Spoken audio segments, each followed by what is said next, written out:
there. How are you? My answer to this question is evolving, right? So Mhm. like now I'm saying I'm fine relative to the world we live in currently. Yep. Right? Yeah. It's like I've adjusted my definition of fine. Yeah. Um, Which is yeah. exactly what this whole thing does to us. It's like if you took somebody from 20 years ago and brought them into this moment, they would Yeah. be like, what the fuck did you people do? I know. I Even know. like I think about my grandpa, who I'm pretty sure was a Republican. We never talked about politics, but just knowing my dad and everything, I'm sure he was a Republican. And I think about like bringing my World War II grandpa who fought Hitler into this world and being like, here we are, grandpa. Yeah. Yeah. I think I've mentioned my father-in-law who was passed away about more than 10 years ago. And he was a Republican, very conservative, also a wonderful man, very kind. Um, he loved me and I loved him. I mean, just Mhm. like a Yeah. wonderful person, so smart, so wise. Um, and we disagreed on everything possible in the political spectrum, but we loved each other anyway. And like I don't know where he would stand today. I don't know. Mhm. Um, so yeah, like the definition of fine, the definition of I'm fine has got to be like applied some relativity to Yeah. like just the world around us. Yeah. Somebody else recently said something like they answer, uh, I'm living in existential dread, right? But maybe that's the fine. That's how we're defining fine these days, is Yeah. like waking up in a soup of existential dread. I don't Mhm. know. I Yeah, don't know. for sure.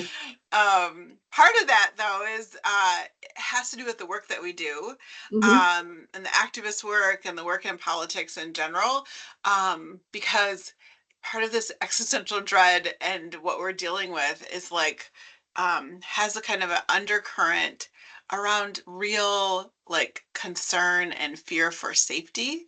Yeah. Um, just being and doing this work in the environment that we're in. And I've been made aware of some things going on in the community kind of related to some of our protests in the kind of social media space recently. But I wonder if you could talk a little bit about that because it's happening in Facebook groups that I have been banned from.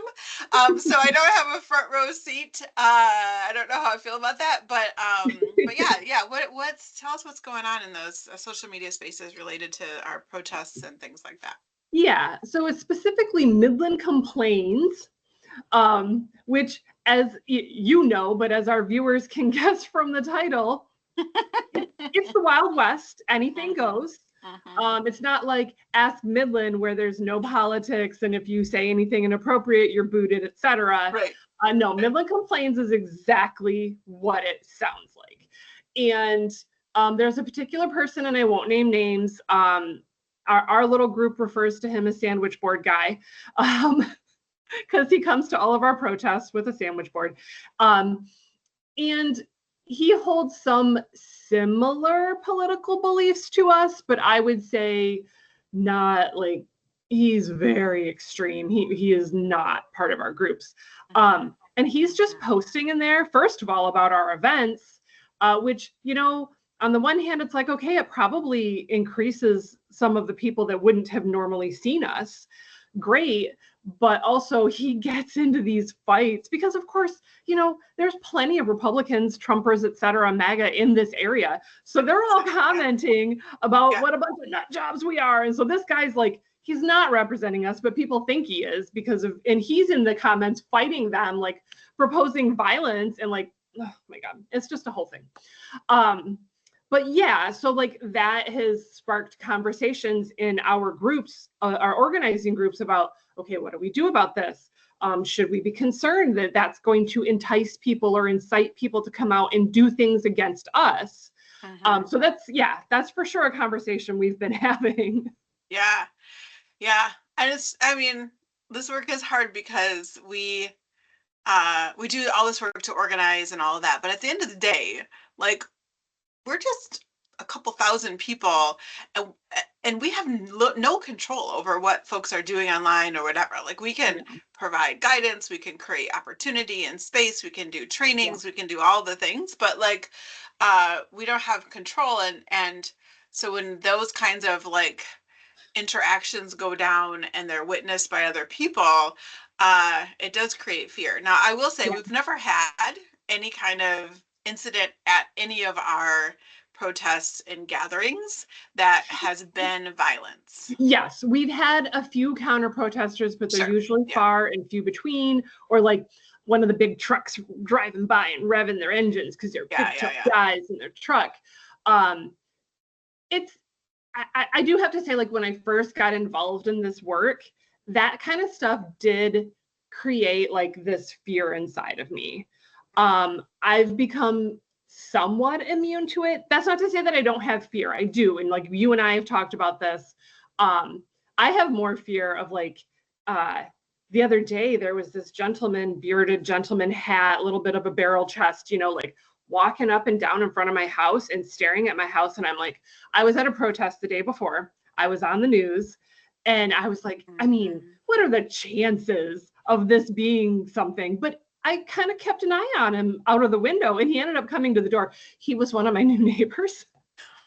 And somebody had broken into his truck and stolen his stuff Oh and like threw some of it in our yard. And he's like, I'm missing this, this, and this. So if you see no. it, so Yeah. it was all fine, but there's still But they that were little bit afraid. of fear. Like, Yeah. how much caution do I need? What do I need to do to protect myself and my family?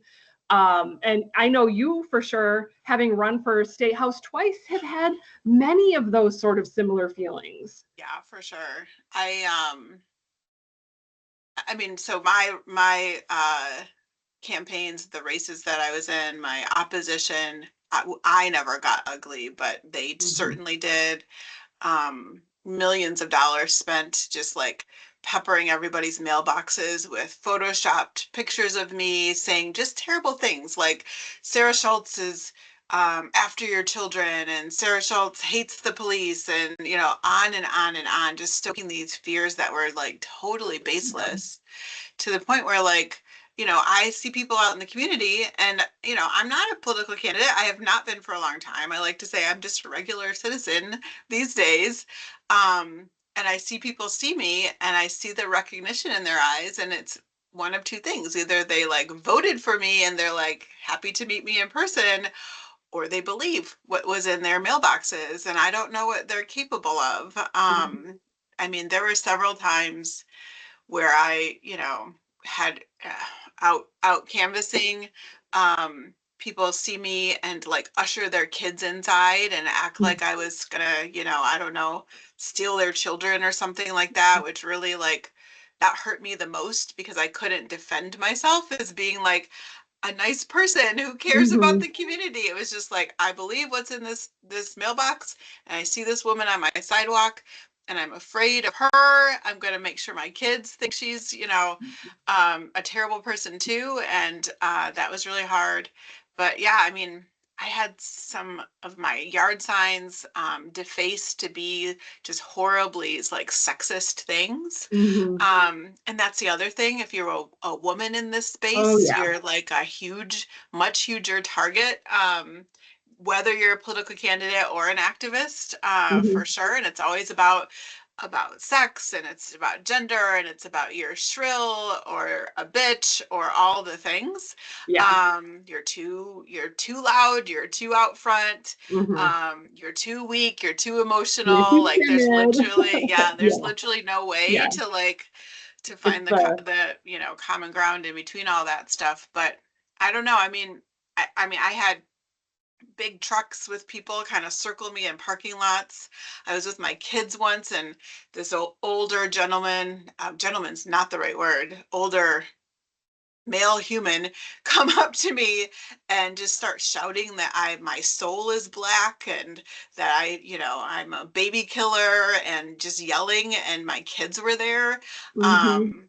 I don't know. And this It's was like a this. number of years ago. Like it wouldn't Yeah. matter how old your kids regardless, but they were younger. Yeah. Like, they're high school now. They were much younger then. Yeah, they were middle school kids and maybe late elementary school Yeah. for my youngest. And yeah, I mean, just this environment has created just like permission for certain Mhm. folks to be their worst Yeah. selves and objectify people in ways that like, you know, I think of these people as the two-dimensional picture I got in the flyer in my mailbox, Mhm. and not like a community member who just is, out here trying to do what's best for the Yeah. community. I don't know. It's rough. And I will do sort of the obligatory hashtag both sides.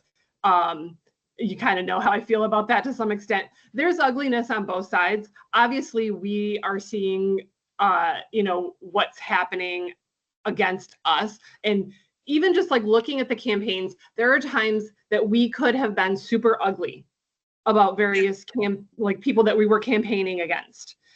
And we always took a higher road. That's not to say that we don't attack our opponents, but we don't lie. We don't create something out of, just nothing. Yeah, so it's just, that's the part that really frustrates me is politics can be brutal. Okay. If somebody is attacking my candidate about a particular stance that they had and it's true, valid. If you're just like making stuff up or taking this little teeny tiny snippet, I just can't stand that. I'm so sick of it. And it really has we already have polarization, but it's just making it so much worse. It's so hard. And here's what I'm worried about, right? Like the safety of it all for sure. Like when January 6th happened, that was like a couple months after my last election, right? That the last election where I lost and the ugliest campaign season for sure. It was bad. That was the campaign season where the first time I ran, no one thought I could win. So I was left kind of alone. The second time I ran, because I almost won the first time, now I got like the flood of grossness. And so January 6th happened just a couple months after that. And I'm sitting in my house thinking, I am the figurehead of the left here in our community. Yes. If somebody's looking to like emulate what's going on in Washington, they're going to come to me. And I felt I like messaged our sheriff and I said, like, should I be worried? And of course he told me no, but I don't think he's also, I'm not sure how much faith I put in him, our former sheriff now. Yes. But anyway, it's definitely there. And what I worry about more than anything, like more than my own personal safety or your personal safety or the safety of the folks that are doing like protests, is this whole scenario is kind of set up to mean that the best of us will not run for office. The best of us won't put ourselves out there. Who wants to put themselves in those crosshairs? Yeah. Be like absorb all of that ugliness all of the time. And I went into hiding after that election. I was just like, I gotta take a moment to be out of the public eye, to just be a human citizen here. And I still haven't stepped out as much as I was back then for some of those reasons. And I think that the people who are, I'm worried, right, that people who would be amazing leaders, amazing legislators, amazing just community advocates are and will think twice about running for office because they have to be in the middle of that arena, and it's so ugly. And that's very concerning to me. Regardless of party, that we aren't going to have the best people doing this work because of all of the ugliness and all of that. And I for sure already see that to some extent. And I'm gonna pick on Republicans. I'm once again on both sides. I'm sure that we could say this about some Democrats too, but you look at the Republicans that are getting elected now. How many of them are standing up to Trump? Not very many. They've all fallen in line. And even like Lisa Murkowski, she's a senator from Maine. I actually don't remember now. No, Alaska. She's Alaska. And she has been a more moderate Republican that has stood up to Trump to some extent. And she was just quoted the other day saying that she's afraid to stand up to him because of political retribution. And it's like, then what are you doing in that office? Yeah. I mean, if that's your whole purpose, is to represent the people of Alaska or whomever your constituency is, and stand up to a dictator because we have a democracy. Right. Uphold the Oh my Constitution. gosh. Like, regardless of party, your job is to uphold the Constitution. Yes. And like basic civics tell us that Lisa McCarsky's job is to check Donald Trump. Right? Like, Checks and literally. balances. Oh my Literally. God.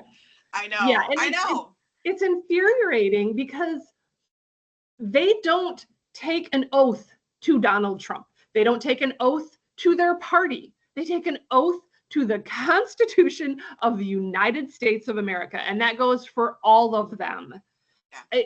Yeah. We need to be standing up for rule of law, regardless of what you think the political retribution is. That's like a whole nother issue. I could do a whole topic on like, you should not be in politics if all you're worried about is your next election.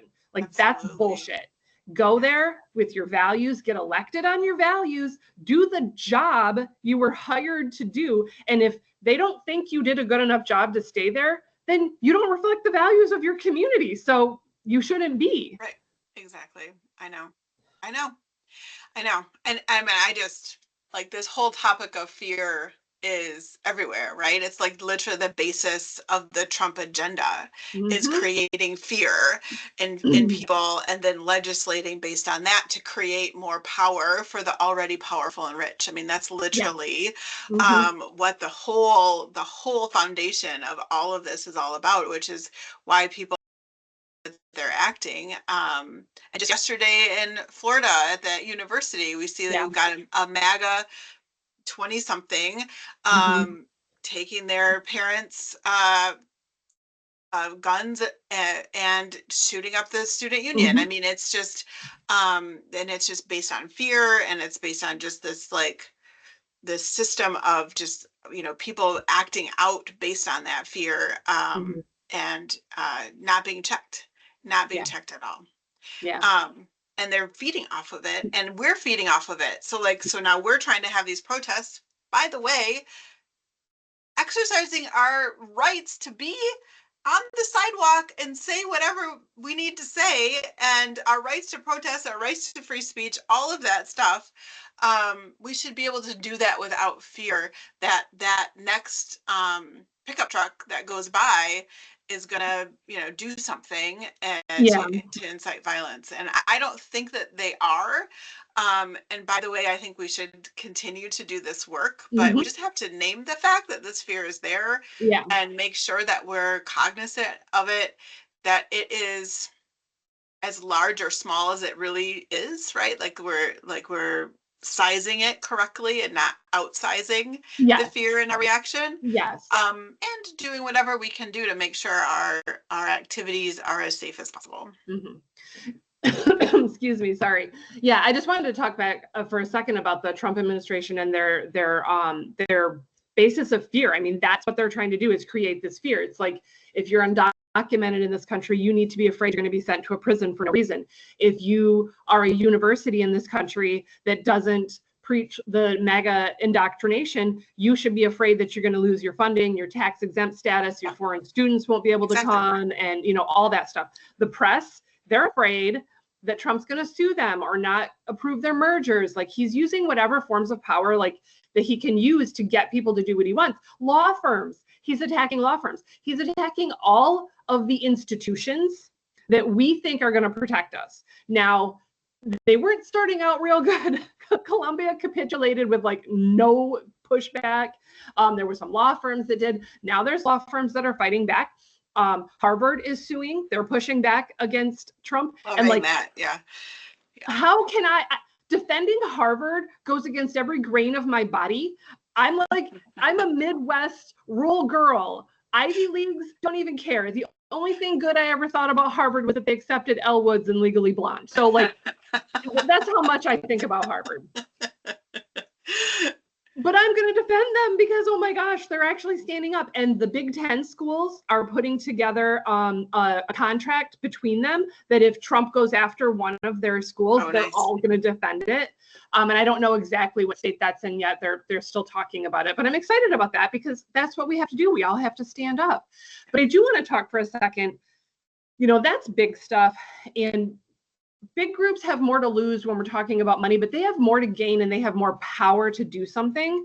But then when you come down to people like us, or even not people like us that are not organizers and don't have, some name recognition and have sort of a support system, I talk to people mostly online, but even in person to some extent, like, oh, I love what you're doing, but I can't do that because I'm afraid in my community. Now, I will say there are some communities where you probably should be afraid to step out and say anything, but also those are the places that are needed most. So you're really going to have to assess your sort of position within a community.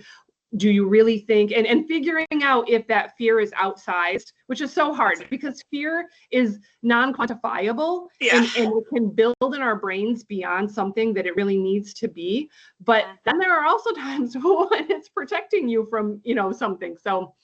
So yeah, it's really hard. And I just would like to encourage everybody to see what you can do. See if there are groups in your community that you can join, because that's going to make a big difference rather than being that one sole voice. And if there are no groups in your community, look to the community next door, or, just a little ways away. They're out there, maybe not everywhere, but yeah, there are places to turn to for support and for ways to fight back against this administration, small and big. I totally agree. I think the saying that's coming to my mind is courage inspires courage, right? And so and we hear all the time here in this formerly red, trending blue, community with a lot of red around us, right? We hear that people have still, right, have believed that they're the only ones, right? They feel very lonely and on this island in their house, like a democratic island, and they're surrounded in a sea of red.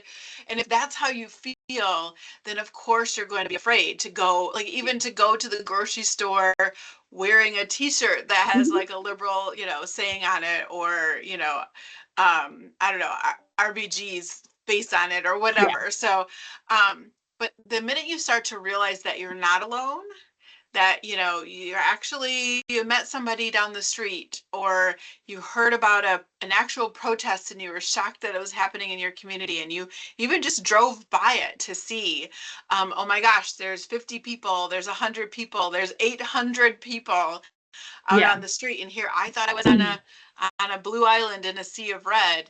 Now maybe you'll go to the grocery store wearing that t-shirt, right? Now maybe you'll put a yard sign out that kind of supports the local initiative. Maybe you'll show up to a rally or a protest someday. And that courage inspires courage. And the more we can find each other and know each other, the better off we're all going to be, and the stronger we're all going to be, which is why we do this organizing work. For sure. Yeah, definitely. Yeah, I was talking to a woman this morning. She lives in New York City, and she was she said she's, she's a liberal like us, but she said, I got invited to a protest, but I don't know why I would go to that. I don't know what good a protest will do. And I was like, no, it's not necessarily. My eyebrows raising. Yeah, it's not necessarily that this protest is going to lead directly to a decision, a change of heart in the, Elon Musk and his gang or whatever.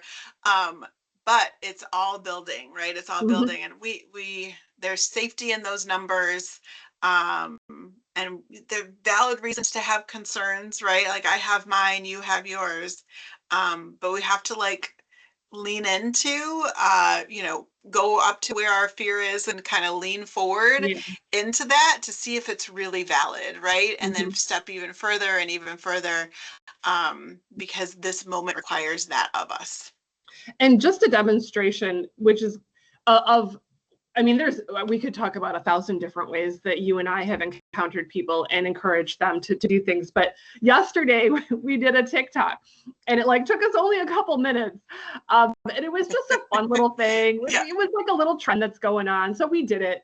And we got lots of response, followers, likes, all that stuff. The thing that I really enjoyed was going through the comments, and it was oh my gosh, I feel so alone in my red area, because we're from a mostly red area. It's trending blue, but it's and that's what we were talking about anyway. It just, the encouragement that we gave people from It was a 16-second video, 16 seconds.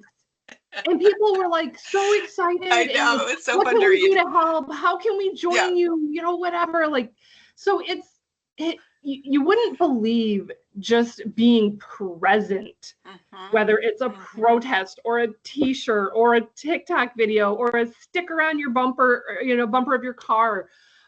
Just being present can give people so much courage and hope.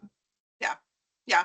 Just to like clarify, we're a area that's formally red, trending blue because of all the work we've been doing. Exactly. Right. Yes. I mean, when we first started doing some of this stuff, and we started different times, different ways, whatever, but I would say both of us, and correct me if wrong, if I'm speaking for you incorrectly, but we were a little bit afraid, like there aren't that many other people that feel this way about the same things that I do in this area. And then it just expanded and expanded. And we found out that was so untrue. So if you live in an area where you think that's impossible, just reach out to a few friends that share your beliefs, and maybe they reach out to a few friends and they reach out. Like there's a group in Sanford that formed recently, that Sanford, for those of you that don't know, very red area of Midland County. And they just started their own little group of women that could get together, people, but I think it's mostly women, could get together in that community, and you can find your people. You can. Yeah. And that's the first step. That's totally the first step. And I think we've been doing this work. And I would also just say, we haven't only just found people who are already aligned, like we have also changed minds, right? For sure. Like through our work, and just and changed minds in like big ways and small ways and all the things. And so tons of examples of that too. And I guess I would just like end this kind of thinking with just reiterating that the fear is valid, right? It's valid and it's on purpose. Yeah. And this moment requires us to push into it, and do whatever we can. That might be different for everybody depending on circumstances. But we have to do this work and continue this work, and finding your people is really the first step of that, because courage does really inspire courage. So yeah. So you always ask a question at the end. Do you have a question for one today? Okay. Sorry, I didn't think of one today. I have a question. Good. Okay. This is like off the wall question. How do you like your eggs? I love my eggs sunny side up. So they have the little runny yolk, and I can dip my toast in it. I won't let my husband make my sunny sides because he always does the yolk too much. So I have to make all my own. He's very good at cooking many things. That's not one of them. What about you? How do you eat yours? Yeah, I'm similar. I like it sunny side up. I only like it sunny side up with a runny yolk if I have toast. Well, yeah. If I don't have toast, I do not want an egg like that. I want something else. And I also like the whites to be crispy. Like it's got to be crispy white with a like good like runny yolk in the middle. So I like a little bit of that crispy, but I hate it when the egg gets burned. Like especially scrambled eggs, when you make scrambled eggs and they start to get brown, that's so gross. And that's the other thing. Okay, I'm just a better egg cooker. I'm better at scrambled eggs too. I do not let the scrambled eggs get even a little bit of brown. Oh yeah, my husband is a pretty good egg cooker. He's a better egg cooker. He's a better everything cooker than me, to be honest. He does. He saw the Julia Child movie that came out like, I don't know, 15 years ago, and there's a whole section about making poached eggs. So he wanted to learn how to make poached eggs like Julia Child, and he has this whole technique where he like gets the water to a certain like amount of boiling, and I think he puts vinegar in it, and then he like very carefully like swirls the water and then like drops the egg into the middle of the swirl, and like it's this whole process that he does. It's with a lot of love and practice.